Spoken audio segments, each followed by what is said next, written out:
चलिए आज एक दिलचस्प सवाल की तह तक चलते हैं।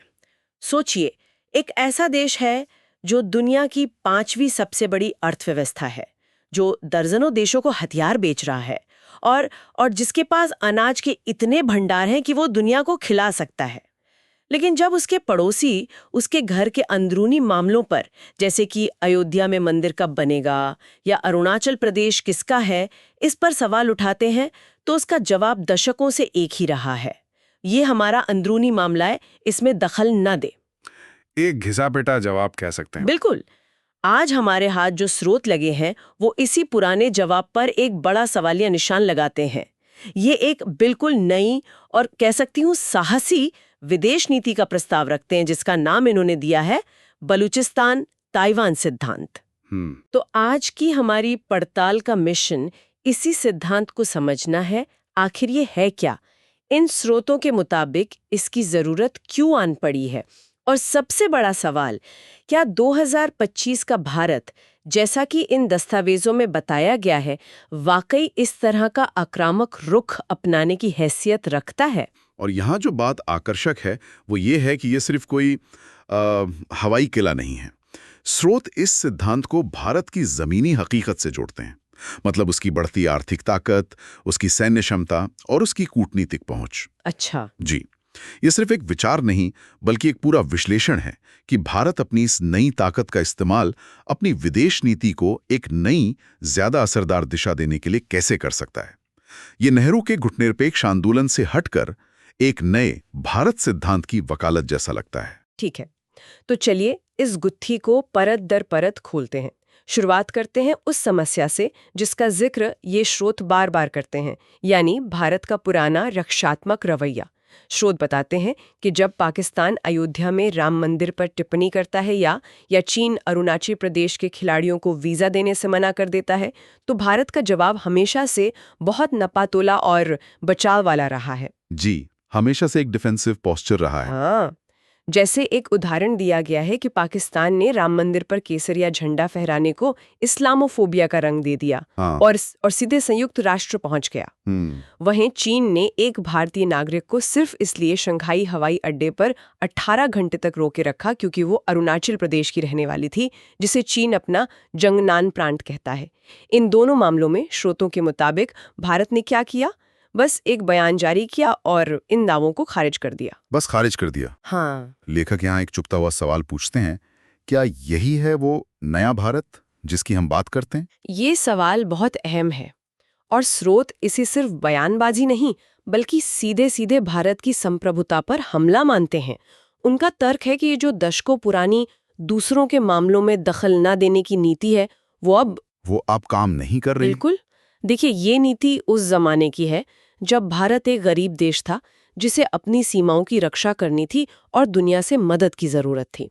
उस वक्त शांत रहना एक मजबूरी थी। लेकिन आज जब भारत एक वैश्विक शक्ति बनने की राह पर है, तो क्या उसकी प्रतिक्रिया भी उसी स्तर की नहीं होनी चाहिए? सही बात है। स्रोतों का मानना है कि इस चुप्पी को अब दुनिया, खासकर हमारे विरोधी, कमजोरी की निशानी समझ रहे हैं। और यही से कहानी एक नया और दिलचस्प मोड़ लेती है। स्रोतों का प्रस्ताव है कि भारत को अब उसी भाषा में जवाब देना चाहिए जिसे उसके विरोधी समझते हैं। मतलब जैसे को तैसा? बिल्कुल। उनका कहना है कि अगर पाकिस्तान को अयोध्या पर बोलने का हक है तो भारत बलूचिस्तान में हो रहे मानवाधिकारों के हनन पर खुलकर क्यों नहीं बोल सकता, जहां हजारों बलूच कार्यकर्ता गायब कर दिए गए हैं और उनके आंदोलन को बेरहमी से कुचला जा रहा है। इसी तरह अगर चीन अरुणाचल पर अपना दावा ठोक सकता है तो भारत ताइवान की संप्रभुता का समर्थन करके और उसके साथ अपने आर्थिक और सामरिक रिश्ते बढ़ाकर चीन की दुखती रग पर हाथ क्यों नहीं रख सकता। और इसे सिर्फ एक जवाबी कार्रवाई के तौर पर नहीं देखा गया है, इसे एक रणनीतिक जरूरत के रूप में पेश किया गया है।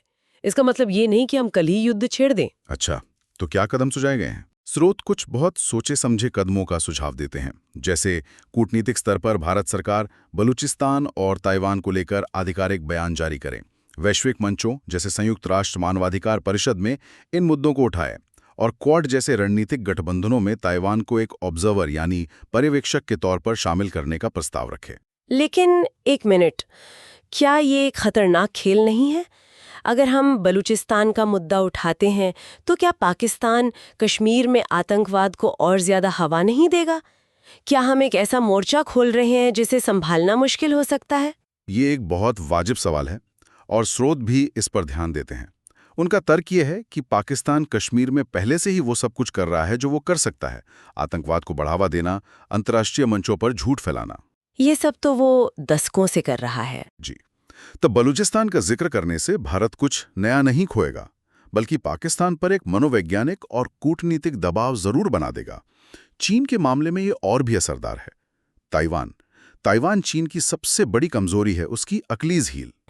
दुखती रग। हाँ, उस पर भारत का हल्का सा रुख भी चीन को रक्षात्मक मुद्रा में ला सकता है और अरुणाचल जैसे मुद्दों पर उसे 2 बार सोचने पर मजबूर कर सकता है। इसका मकसद चीन और पाकिस्तान का मुंह बंद कराना तो है ही, साथ ही दुनिया को यह संदेश देना भी है कि भारत अब एक नरम ताकत नहीं रहा। वो अपने हितों की रक्षा के लिए मुखर होने से नहीं डरेगा। ये सब सुनने में तो बड़ा दमदार लगता है, एक आक्रामक और मुखर भारत। लेकिन सवाल वही है, क्या हमारे पास वो असली ताकत है जो इस आक्रामक रुख को सहारा दे सके? क्योंकि बिना ताकत के आक्रामकता खोखली साबित होती है। जरा आर्थिक और सैन्य आंकड़ों पर नजर डालते हैं जो इन स्रोतों में दिए गए हैं। यहीं पर 2025 के भारत की तस्वीर बहुत साफ होती है। पहले आर्थिक ताकत को देखिए।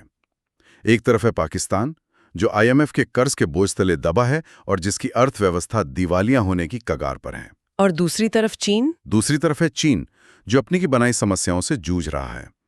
रियल एस्टेट का बुलबुला फट रहा है, फैक्ट्रियां बंद हो रही हैं और उसकी आबादी तेजी से बूढ़ी हो रही है।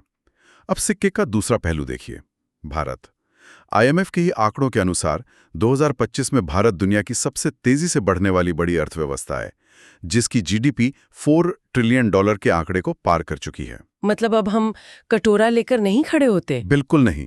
अब भारत मदद मांगने वाला देश नहीं, बल्कि G20 जैसे मंच पर बैठकर दुनिया का एजेंडा तय करने वाला देश है। और ये आर्थिक ताकत जाहिर है सैन्य ताकत में भी बदलती है। चलिए अब जरा हथियारों की बात करते हैं, क्योंकि कागजी शेरों की दुनिया में कोई इज्जत नहीं होती। स्रोतों में कुछ बहुत चौंकाने वाले तथ्य दिए गए हैं। बिल्कुल। स्रोत बताते हैं कि भारत की सैन्य क्षमता अब सिर्फ रक्षात्मक नहीं रही, बल्कि हमला करने और दूर तक मार करने की हो गई है। मिसाइलों की बात करें तो अग्नि 5 का जिक्र है। ये कोई आम मिसाइल नहीं, ये एक ICBM है, यानी इंटरकॉन्टिनेंटल बैलिस्टिक मिसाइल। जिसकी रेंज कितनी है? इसकी रेंज 5500 किलोमीटर से ज्यादा है, यानी ये पूरे चीन को अपनी जद में ले सकती है। और इसकी खासियत है MIRV तकनीक, multiple independently targetable re entry vehicle. इसे जरा आसान भाषा में समझाइए। आसान भाषा में कहें तो एक ही मिसाइल एक साथ कई अलग अलग लक्ष्यों, जैसे चीन के कई शहरों को निशाना बना सकती है। ये भारत की मारक क्षमता को कई गुना बढ़ा देता है। वाओ, ये तो सच में एक गेम चेंजर है। और दूसरी मिसाइलों के बारे में क्या कहा गया है? ब्रह्मोस NG का भी उल्लेख है, जिसकी रफ्तार और सटीकता दुनिया में बेजोड़ है। और तो और ब्रह्मोस 2 हाइपरसोनिक मिसाइल के सफल परीक्षण की भी बात की गई है, जिसकी रफ्तार आवाज से भी कई गुना तेज है और जिसे रोकना लगभग नामुमकिन है। और वायुसेना, राफेल का जिक्र है। जी, वायुसेना की बात करें तो राफेल विमान है जो स्कैल्प जैसी स्टैंड ऑफ मिसाइलों से लैस हैं। इसका मतलब है कि भारतीय पायलट दुश्मन की सीमा में घुसे बिना 300 किलोमीटर दूर से ही उसके ठिकानों को तबाह कर सकते हैं। और फिर है S-400 एयर डिफेंस सिस्टम, जिसे भारत की हवाई सुरक्षा का ब्रह्मास्त्र कहा जा रहा है। स्रोतों में ऑपरेशन सिंदूर नाम के एक वाक्य का भी जिक्र है, जहां इसी सिस्टम ने पाकिस्तानी ड्रोन्स को हवा में ही मार गिराया था। और इन सब चीजों के लिए पैसा कहां से आ रहा है? जाहिर है रक्षा बजट से। यहीं पर आर्थिक ताकत काम आती है। भारत का रक्षा बजट $75 बिलियन तक पहुंच गया है, जो दुनिया में चौथा सबसे बड़ा है। तो अगर हम पूरी तस्वीर को जोड़कर देखें तो इन स्रोतों का संदेश साफ है। भारत के पास अब छुप रहने की कोई वजह नहीं है। उसके पास अपनी बात मनवाने के लिए आर्थिक और सैन्य दोनों तरह की ताकत मौजूद है। पर खिला जाता है। यहाँ भारत की चालें कैसी हैं? क्या हम पाकिस्तान और चीन को कूटनीतिक तौर पर भी घेरने में कामयाब हो रहे हैं? यहाँ जो सबसे आकर्षक बात सामने आती है वो है भारत का संतुलन साधने का हुनर। ये एक बहुत ही अनूठी स्थिति है। देखिए, भारत दुनिया का एकलौता बड़ा देश है जो एक तरफ रूस और चीन के साथ शंघाई सहयोग संगठन यानी SCO का सदस्य है और दूसरी तरफ अमेरिका, जापान और ऑस्ट्रेलिया के साथ क्वाड का एक मजबूत भागीदार है। लेकिन कई लोग इसे भारत की कमजोरी भी मानते हैं कि भारत किसी एक खेमे में नहीं है। क्या ये रणनीतिक भ्रम की स्थिति नहीं है? स्रोत इसे भ्रम नहीं बल्कि भारत की सबसे बड़ी ताकत मानते हैं।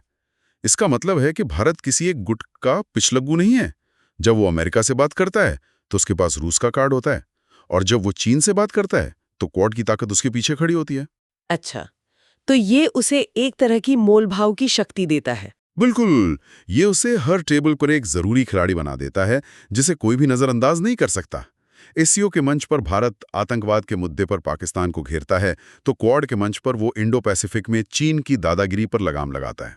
इसका कोई हालिया उदाहरण है जहां ये संतुलन काम आया हो? सबसे अच्छा उदाहरण है रूस यूक्रेन युद्ध के दौरान भारत की भूमिका। जब पूरी पश्चिमी दुनिया रूस पर प्रतिबंध लगा रही थी, तब भारत ने न सिर्फ रूस से सस्ता तेल खरीदा, बल्कि अमेरिका और यूरोप के साथ अपने रिश्ते भी मजबूत रखे। सही कहा, G20 शिखर सम्मेलन की सफल मेजबानी करके भारत ने यह भी दिखा दिया कि वो बटी हुई दुनिया के बीच एक पुल का काम कर सकता है। इन स्रोतों के मुताबिक भारत G20, ब्रिक्स प्लस और अफ्रीका EU शिखर सम्मेलनों के जरिए ग्लोबल साउथ यानी विकासशील देशों की आवाज बन चुका है। ये सब मिलकर एक ऐसी तस्वीर पेश करता है जहां भारत अब सिर्फ एक क्षेत्रीय ताकत नहीं, बल्कि एक ग्लोबल खिलाड़ी है जो खेल के नियम तय करने में अपनी भूमिका निभा रहा है। जी। तो आज हमने जिन स्रोतों का विश्लेषण किया वो एक बहुत ही शक्तिशाली विचार सामने रखते हैं। वो कहते हैं कि 2025 का भारत अपनी आर्थिक, सैन्य और कूटनीतिक ताकत के शिखर पे खड़ा है, और अब वक्त आ गया है कि वो अपनी पुरानी रक्षात्मक और कह सकते हैं प्रतिक्रियावादी विदेश नीति को छोड़कर एक मुखर, आत्मविश्वास से भरी और जरूरत पड़ने पर आक्रामक नीति अपनाए। और इस नई नीति का एक प्रमुख हथियार हो सकता है बलूचिस्तान ताइवान सिद्धांत। बिल्कुल, और ये विश्लेषण हमारे श्रोताओं के लिए सोचने के लिए एक बड़ा सवाल छोड़ जाता है। स्रोत इस मुखर नीति को एक रणनीतिक जरूरत के तौर पर पेश करते हैं, लेकिन विचार करने वाला प्रश्न ये है, एक ऐसी दुनिया में जहां शक्ति संतुलन लगातार बदल रहा है, रणनीतिक धैर्य और कमजोरी में क्या फर्क है, और एक मुखर विदेश नीति और बेवजह के टकराव में वो बारीक रेखा कहाँ खींची जाती है?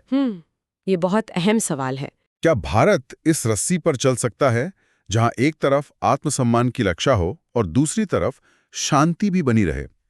रणनीतिक चुप्पी कब कमजोरी बन जाती है और रणनीतिक आक्रामकता कब एक बड़ी गलती में बदल जाती है? यही आज के भारत के सामने सबसे बड़ा सवाल है।